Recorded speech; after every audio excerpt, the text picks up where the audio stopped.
Hey you guys, it is your girl AP and welcome back to my channel.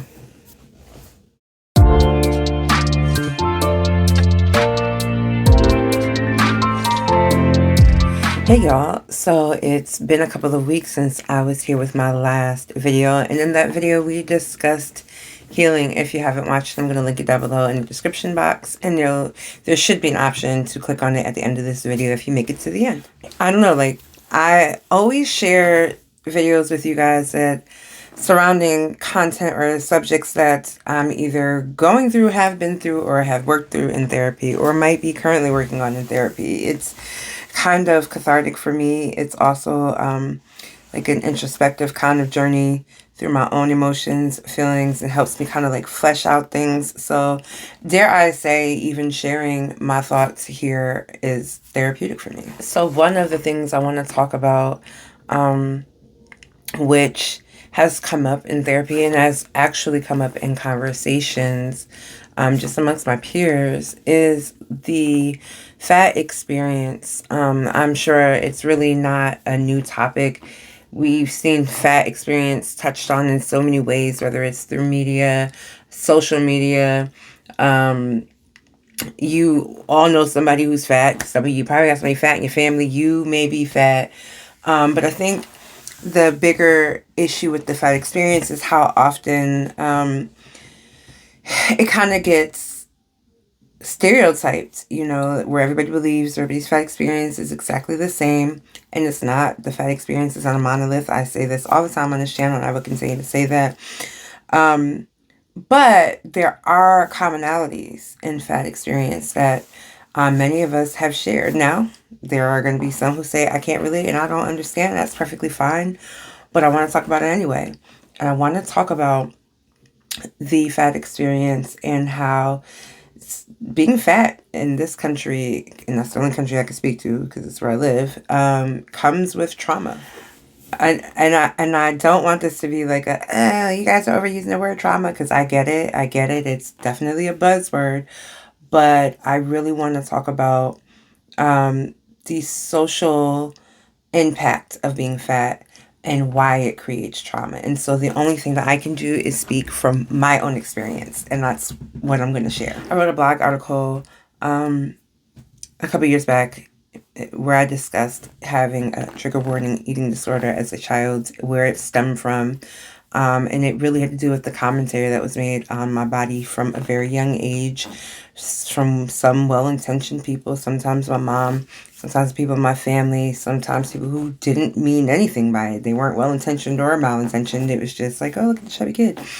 But it created this narrative in my head in which I began to think that there was something wrong with my body. When I look back at those photos of myself at 7, 8, where those comments were being made, I'm not anywhere near being fat. Yet I was made to feel like I was chubbier than normal. I was also made to feel like fat was a bad thing, like it was demonized in a way. And we saw it in media, we saw it on TV. There was never I know we've heard the stories. There's never any fat representation. Those are all very true things. I was born in the 80s, grew up in the 90s, and the extent of fat people on TV were either mammies or the butt of a joke or an undesirable or some, it just was never painted in a positive light ever. And it was usually something very stereotypical. Comic relief, that was the word I was looking for. We were often represented as comic relief. So, of course, it was no surprise that if you grew up during a time where that was all you were seeing, you obviously didn't see being of larger size as being something that was okay. And then, of course, we won't even get into fashion, the inaccessibility to it. And I'm sure for adult women, I remember my mom shopping like Romans and going to Fashion Bug and Dress Barn and stuff like that. And my mom was plus size, but she was like considered on the lower end of plus size. And back then, the lower end of plus size was like seen as, ginormous. And she's maybe like a 14, 16. At any rate, it was, if the inaccessibility existed for adults, like, hold your horses. It definitely was inaccessible to a young person. So by the time I was around 12, 13, and I was putting on weight, like visible weight, now I was actually chubby. clothing options did not exist for me. I remember my girlfriends getting the Delia's magazine catalog back in the day. Yes, y'all, catalogs. And like my girlfriend being like, "Oh yeah, you should get one," and me getting the catalog and looking through the sizing and realizing I could order nothing from out of this catalog. Nothing. Maybe some sneakers, but that was the extent. That was the limit. My mom was having to take me to like Fashion Bug Avenue, Lane Bryant, and of course those clothes were not designed with a young girl in mind. So there was a lot of resentment. There was a lot of like my thinking was just I kind of defaulted to being a tomboy because I didn't think that fashion was for somebody my size or who looked like me. I think it's important to know that at my largest throughout my middle to high school career, I was height wise in middle school. I kind of pendulumed between like 5'3" to 5'5" by the time I hit eighth grade. By the time I was in high school, I was like 5'6", 5'7", and I smooth wore a 14, 16. I wore 14, 16 at my largest weight. I was 270 pounds, and that was by the time I hit my junior year. Um, and by the time I got pregnant with my daughter, I kind of maintained to that weight. So like the year going into my senior summer, I was about 260, 270. And I was visibly thicker than a lot of my classmates. High school, it wasn't like an overt bullying over being big. And let me explain. By the time I had hit high school, I had like established myself. I had established friends, squads. Nobody was like, my friends weren't outright like making jokes about me being fat, but there was like an unspoken understanding by way of like when we would do group settings and you'd be like, oh, my homeboy has a homeboy. And they would be like, my girlfriend's cute. She's kind of big, um, and like the guys being like always relegating me to the space of being the sister or telling me flat out, like in secret, how dope they thought I was, how cool they thought I was, how much they would me. But, I couldn't be a girlfriend. Like it was just like, nah, like you're not the type of, joint I'm gonna bring home to the homies or I mean to my mom or like I don't want you around my friends in that capacity. And I had a whole very sad and emotionally manipulative best friendship with this guy who did that to me from the time I was about 16 to maybe like 19, 20. And by that time, like I was meeting my husband, so he was kind of like cut out of the picture. But our whole relationship revolved around him like being lusty with me in secret, making me feel as if I was really important in his life and he needed me and that he would do anything for me. And we were best friends. But he was so blatant with the kind of girls he liked, flaunted it often, told me about his escapades, and they never looked like me. But, you're giving me these dissertations and love letters and notes and conversations about how much you care and how I could be the one. I even went with him to his after prom. Like he went to prom with somebody else, somebody he alleged he promised to take to prom, but he's like, hey, come to my after prom. And I did. And even then it was like in front of everybody else, it was like, oh yeah, it's my sis. But then like he's walking me to my car, not my car because I was not driving at that point, but like walking me to my homegirl's car and being like, girl, like I would do A, B, and C. And this was kind of like how it was for me. In hindsight, in hindsight I can see the impact that it had on me and how it carried into my relationships as an adult. But at the time, like, because I had started to feel better about myself somewhat by the time I was like in high school, I thought I was over it. I didn't even realize that I was doing things like, I was definitely more boisterous, very out there. Like I was unfiltered. I would say whatever I wanted to because I had to establish myself like as this alpha female. Like you can't mess with me.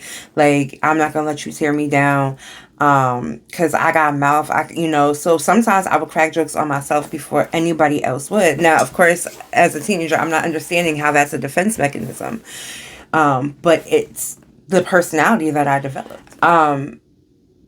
as much as like I didn't think I was ugly. At some point I did when I was younger, but by the time I was like 16, 17, I thought I was pretty cute. I met this cool fat girl, and I always talk about her. She's probably been mentioned here before on my blog. We're Facebook friends to this day. Yamilet. She was this fly, fat Puerto Rican John, and she was larger than me. She was shorter than me, but she always was so well put together. Her nails were done. Her hair was always done. And she dressed well. She, even though I knew she was shopping in the spaces that, you know, was really relegated for older women, she made it look fly.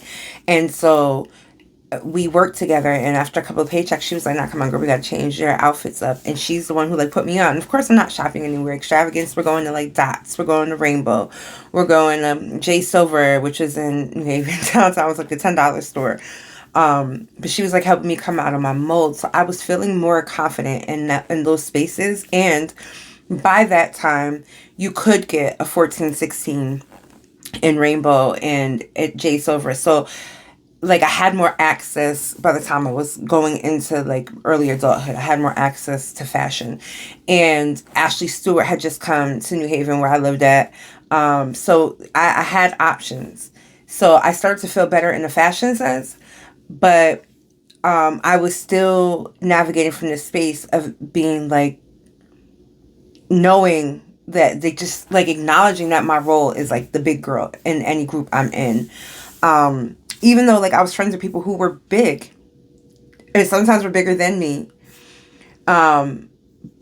But because of having always had so much commentary placed on my body, like I was like experiencing, I would say like some type of dysmorphia, because in my head I was so much larger than what I really was. And when I look back at those pictures, I'm so like my current weight now is, I'm like 20 pounds less than I was when I was in high school.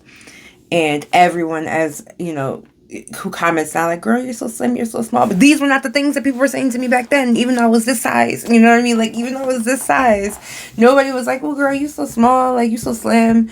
No, they were mean. And they made me feel bad in my body. So yeah, I built up that, you know, harder exterior where I would, like I said, I was the funny one. I was always in the role of being nurturing. I was always like the big sis or the little sis. And I think some of the friendships that I maintained, I was safe to go out with because they never anticipated me to be a threat. Like the guys didn't like me. What I will say is older men did not care about my size because they're older. So in their mind, a thicker woman, they appreciate that or whatever. Although it's completely creepy and very pedo of them to appreciate it on a young woman, but that's how it was. So when I started like going out, going to the malls with my friends and stuff like that, like I could get guys, but they were always older. And so my friends, like, when it was the guys they were into, they were never really, they never ever thought that like anybody was checking for me. There were times like we would go out to the mall and there would be some boys like who did not care, and they were like our age and they'd be like, yo, or whatever. My friends wouldn't even stop to think that like, hey, he's coming to talk to AP or Alicia. Like they just automatically assumed like they were coming to collect their number. And so when in moments that happen, like when a friend of a friend would be like, yo, like, what's good with your homegirl? Alicia? Like they would be shocked, flabbergasted. I don't know that they recognized that what that looked like to me, or if they even understood. And I don't even blame them because I feel like it's ingrained in our culture. Like, it's like, what I said at the outset, like the way fat people are presented, larger people, it was so stereotypical. So it never dawned on anybody that I was even worthy of being crushed on. Or it would always be like the dusty homeboy of like the friend. They'd be like the dude who didn't like comb his hair, his clothes were pissy smelling, or like he was not cute. It would always be somebody who was just like, and I'm like, dag, like, I'm not pissy smelling. I wash, I shower. Why can't y'all like shut up me with a guy who at least on a minimum showers? Or it'd be like a guy who was like super short, like dumb shorter than me. Like everybody always just trying to put me off on like what they consider to be the undesirables. So like I definitely had a view of myself as not being worthy, and that led to me taking a longer time to really understand my value when it came to the men I dated. And so I won't even say date because I'll be honest, like I wasn't always dating them. We were doing other things. And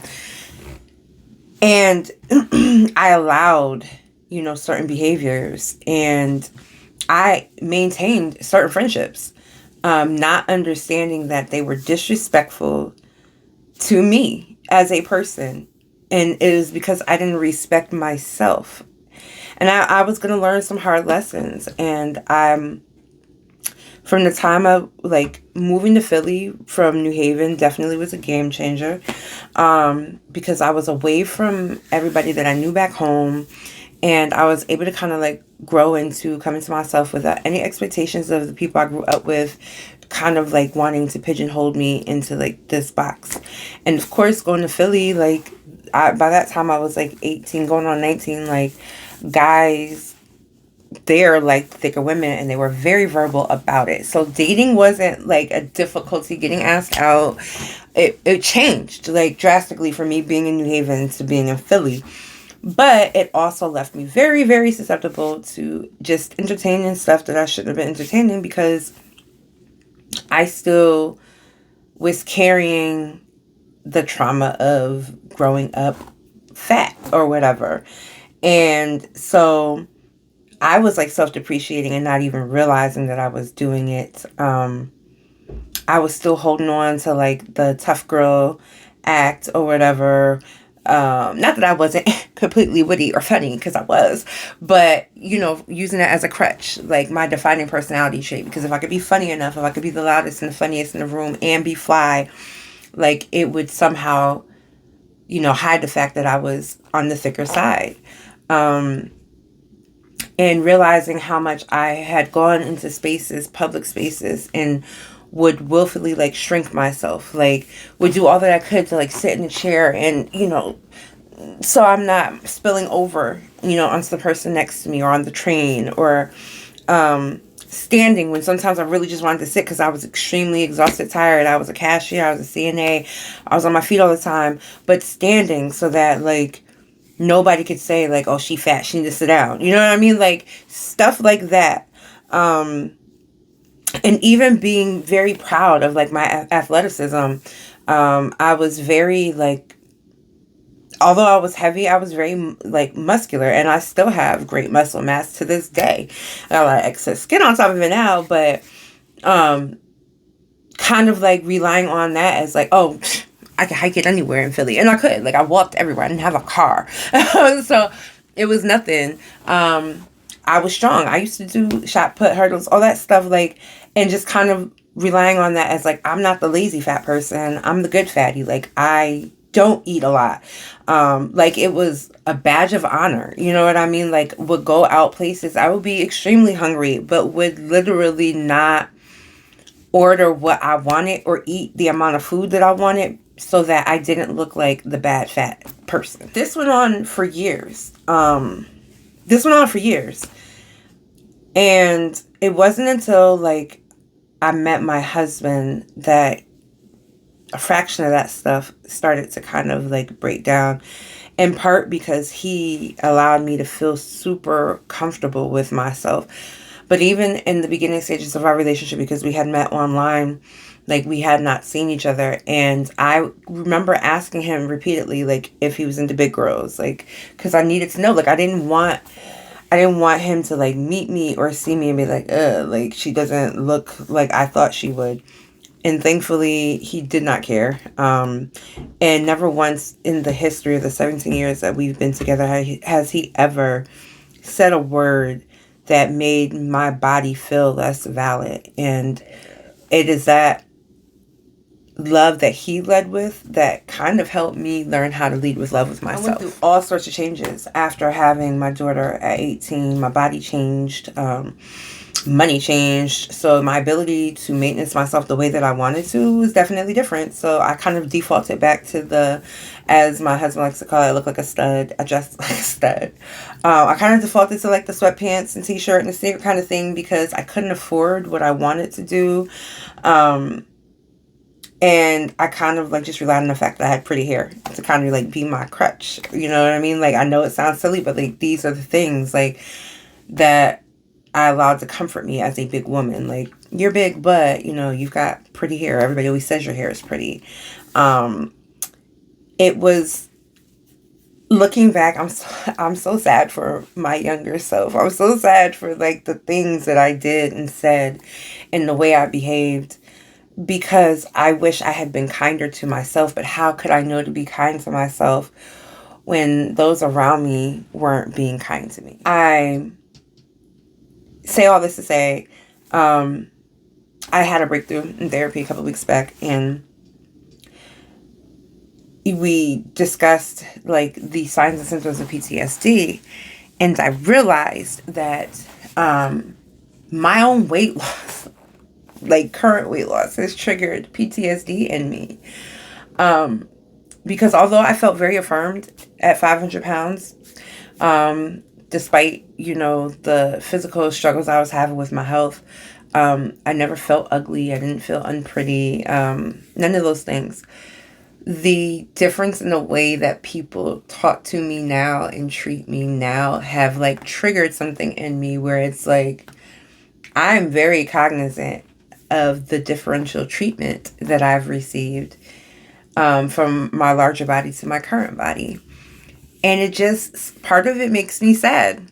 Part of it makes me angry. Part of it makes me feel like, well, where was this energy when I was like 16, 15, 17, and I needed it? And I know that that's partly because I'm still healing teenage Alicia. And that's no secret. I learned that in therapy. And so my therapist is just kind of like, what did you need to give to a 17-year-old Alicia that you didn't have? Give it to her now. And so I'm trying to heal up those parts of me. And I saw a video recently where it talked about trauma can freeze you in time.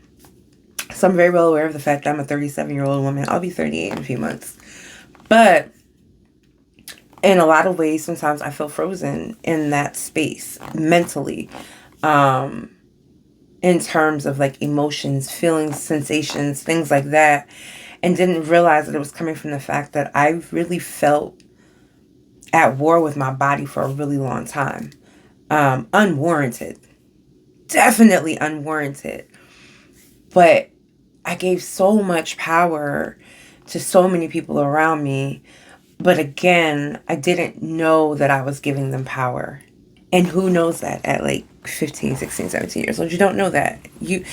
You're still a child, and I will always be grateful for my therapist pointing out to me, like, Alicia, you are mad about what you didn't know at 17, and the adult mind isn't truly developed. Like, the impulse control portion, executive function portion isn't fully developed until you're 26 years old, and you're mad about what you didn't know a decade before that.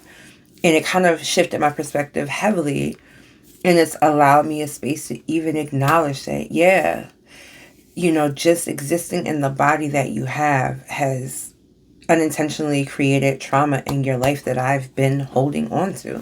So I don't know, I just wanted to share that in case you might be in a similar situation, in case you are a young person and you are watching this and you can relate.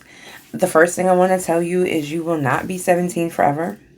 The people who have so much to say about you, they won't exist in your life once you go into adulthood. And those same people who made you feel awful, they really do feel insecure about themselves. In hindsight, as an adult, seeing some of these people like on Facebook, seeing their current status in life, I'm just like, dang, I let you get up in my head? Like, ooh, the tables have turned. No, but even more so, I just recognize that, you know, children, youth, they go through a lot. And what may look one way on the outside is not necessarily what's going on the inside, and they project often. And sometimes that doesn't change when they get older. You're going to encounter adults who are going to project just as much, who are going to try to have power over how you feel about yourself, because for some reason it calibrates them and makes them feel better. A long time ago, I had a teacher tell me high school is just the microcosm of a larger world. Like, the hierarchy, all of that will exist in the real world. Into adulthood, it'll just look different. It'll take place in the workplace. It'll take place in, adult friendships, college, whatever the case may be. And that teacher was absolutely correct. So sometimes I realize, like, as much healing as I need to do to a 17-year-old Alicia, there are a lot of adults out here in my age range and older who have a lot of healing to do. But as I said in my last video, just because you might be in the place of healing and ready and prepared to take that walk, everybody will not be. Does not mean that those around you will be. So just remind yourself that whatever healing that you're doing for yourself is for you and it's not for anybody else. But also be kind to yourself. I realize that I still don't always speak kindly to myself, even though I'm in a much better space than I was. It is hard to undo sometimes the thought process that I was introduced to at a very early age. My mom often points out, like, because some of this is coming from like conversations I'm having with my mom and just trying to get her to understand what navigating my youth was like, why our relationship has had its strained moments from my perspective, like what it was like, and what I needed from her and didn't get. And those aren't easy conversations to have because I don't want my mom to feel like she was a bad mom, because she certainly was not. But I feel like it's important for me to talk about it with her. But one of the things she always says is, like, who thinks like you? Like, she's like, you are able to, you don't care what people think about you. You're able to do A, B, and C. And you're just like, you're going to march to the tune of your own beat or whatever and be fine. And she's like, most people aren't like that. And when she says that, it's funny that that's her perception of me, because it certainly is now at this point. But the amount of work that it took to get there, and I'm just like, you have to make a decision about whether or not you are going to be in control of the decisions you make, or if you're going to allow other people to control the decisions you make. And that's what it boiled down to for me. And when I see myself feeding into my trauma, I realize, like, you're still giving those people power. You're still letting them write the narrative for you. And that's not what you want. So yeah, that's all I wanted to share. Like, I don't want this to be like anticlimactic. Like, I don't know if you guys thought I was going to have like some deeper meaning at the end of this. This is just stuff that I'm learning in therapy and just thought that I would share here because I feel like maybe somebody else can understand and relate. And I'd like to say that, I would never call myself normal, but I think I'm doing okay. As an adult, I'm definitely thriving way more than I was as a youth. But that comes with maturity and being nurtured and nourished by the right people. And I'm just so very grateful to have been able to do that. I have a strong sense of community within, me and my husband and the family we've built. I have friends who are really like my sisters. So I have come a long way. And I also have mental health professionals along the way. So that it's possible. Does it mean that it wipes away the trauma? No, but you don't have to live there. That's my big takeaway. You don't have to live there. So I hope that this was informative to somebody. And again, just maybe you needed to hear it. And if you're somebody who is watching this and you are the person who comments on people's bodies because you care, or you find yourself on social media leaving mean comments, or you create finstas or fake pages to do so, there's a big problem at hand, and it's not other people's size.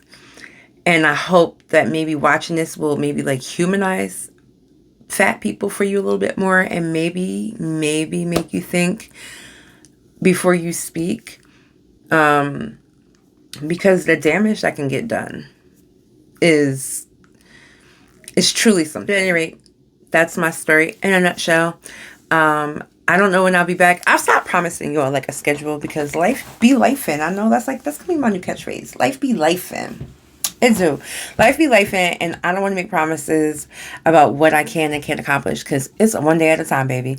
So I'm sorry I'm not on a more regular schedule. And I know if you read my blog, you probably like crickets over there, but there is a ton of articles to go through and read, and I am mapping out new content, but y'all, I'm just learning to practice what I preach and give myself grace, and that is what I'm going to continue to do until I'm in a space where I can create with more continuity. Until then, I hope y'all are here for these sporadic videos and insights and blog articles when they do come. And I'll see you guys next time. Bye.